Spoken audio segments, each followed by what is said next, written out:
बहुत दूर, समय से परे एक घना जंगल था, सिंहगढ़। यह कोई साधारण जंगल नहीं था, बल्कि एक सुनियोजित राज्य था, जहां जानवरों की अपनी सरकार, नियम और संस्कार थे। इस जंगल के राजा थे शेर अर्जुन, शक्तिशाली, न्यायप्रिय और दूरदर्शी। अर्जुन की आंखें गहरी और सुनहरी थीं, जिनमें जंगल का प्रतिबिंब और भविष्य दोनों झलकते थे। उसका शासन प्रेम और अनुशासन का था। हर जानवर उसकी इज्जत करता था, क्योंकि वह न केवल ताकतवर था, बल्कि हर किसी की सुनता भी था। एक दिन सुबह सुबह जंगल की सीमा पर उड़ते हुए तोता टिंकू ने कुछ अजीब देखा। काले बादलों की तरह दिखते हुए कुछ जीव जंगल की ओर बढ़ रहे थे। काले भेड़ियों के झुंड, लंबा जहरीला नाग और कुछ इंसान। उसकी आंखें चौड़ी हो गईं और वह बिजली की तरह उड़कर सिंहगढ़ पहुंचा। महाराज, टिंकू हांफता हुआ बोला, बड़ा संकट है। बाहर से भेड़िए और नाग जंगल की ओर आ रहे हैं, उनके साथ इंसान भी है। अर्जुन तुरंत चौकन्ना हो गया। उसने सिंहगढ़ की विशाल शंखनाद घंटी बजाई, जो संकट की सूचना होती थी। जंगल के सभी मुख्य जानवर दरबार में पहुंचे।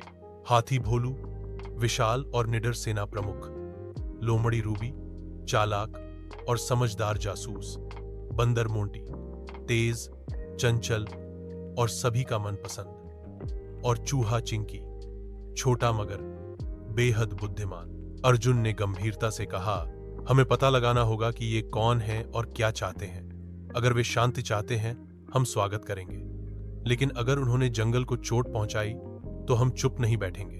लोमड़ी रूबी ने कहा, महाराज, मुझे उन्हें ट्रैक करने दीजिए, मैं सब पता लगाकर लौटूंगी।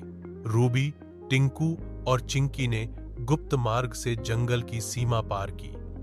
उन्होंने पेड़ों के बीच से देखा, वहां खड़ा था नागराज कोहराम, एक लंबा काले फन वाला विशैला नाग, जो जहां से गुजरता वहां की हरियाली मर जाती। उसके साथ था भेड़िया वृद्धन, जो पहले सिंहगढ़ का निवासी था, लेकिन लालच, धोखे और घमंड के कारण उसे जंगल से निकाला गया था। अब वह इंसानों की मदद से जंगल पर कब्जा करने आया था। कोहराम बोला, इस बार हम सिर्फ डर नहीं फैलाएंगे, सिंहगढ़ को निगल जाएंगे। अर्जुन अब बूढ़ा हो चला होगा।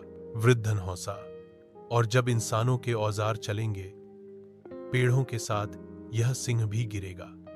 रूबी सब सुन चुकी थी। वो टिंकू और चिंकी के साथ चुपचाप लौट आई। जैसे ही वो लौटे, अर्जुन ने तुरंत योजना बनाना शुरू किया। जंगल की प्राचीन अस्त्र गुफा से उसने अपने पूर्वजों की तलवार सिंहधार निकाली, एक दिव्य अस्त्र जिसे केवल सच्चा राजा ही उठा सकता था। भोलू ने हाथियों को युद्धाभ्यास कराया। मोंटी ने जंगल की ऊंचाई से निगरानी शुरू की। रूबी ने जासूसों को तैनात किया। चिंकी ने पुराने गुप्त रास्तों को फिर से खोला। जंगल का हर जानवर तैयार था, यहां तक कि छोटे खरगोशों और कछुओं ने भी किले में योगदान देना शुरू किया। पेड़ों की छालों से कवच बने, लताओं से धनुष, सब में उत्साह था, पर डर भी था, क्योंकि यह युद्ध केवल बाहरी नहीं था, यह जंगल की आत्मा पर हमला था। एक रात जब कोहराम की सेना ने हमला किया, अर्जुन स्वयं सेना के आगे खड़ा था। यह जंगल मेरी सांसों की तरह है, तुम उसे छीनने आए हो, लेकिन हर पेड़, हर पत्ता तुम्हारे खिलाफ खड़ा होगा। युद्ध शुरू हुआ। भोलू ने आगे बढ़ते भेड़ियों को सूंड से उछाला। मोंटी पेड़ों से झूलता हुआ शत्रु के शिविर में गया और उनके हथियार चुरा लाया। चिंकी ने गुफाओं में ऐसे रास्ते खोले कि दुश्मन खुद ही जाल में फंस गए। रूबी और टिंकू ने मिलकर कोहराम के लिए नकली संदेश भेजा, जिससे उसकी सेना दो भागों में बंट गई। अब अर्जुन को मौका मिला। उसने सिंहधार उठाई और कोहराम की ओर बढ़ा। एक भीषण टक्कर हुई। नागराज फुंकारा, जहर फैलाया, लेकिन अर्जुन अपनी गति और साहस से हर वार टालता गया। अंत में उसने सिंहधार को आकाश की ओर घुमाकर पूरी ताकत से नागराज के फन पर वार किया और धरती हिल गई। नागराज हार गया। वृद्धन को बंदी बनाया गया, इंसानों को वापस भेजा गया और जंगल में फिर से शांति आई। अर्जुन घायल था, लेकिन मुस्कुरा रहा था। उसने कहा, जंगल सिर्फ पेड़ों का समूह नहीं, ये हमारी आत्मा है, और जब आत्मा पर वार हो तो हर कोई रक्षक बन जाता है।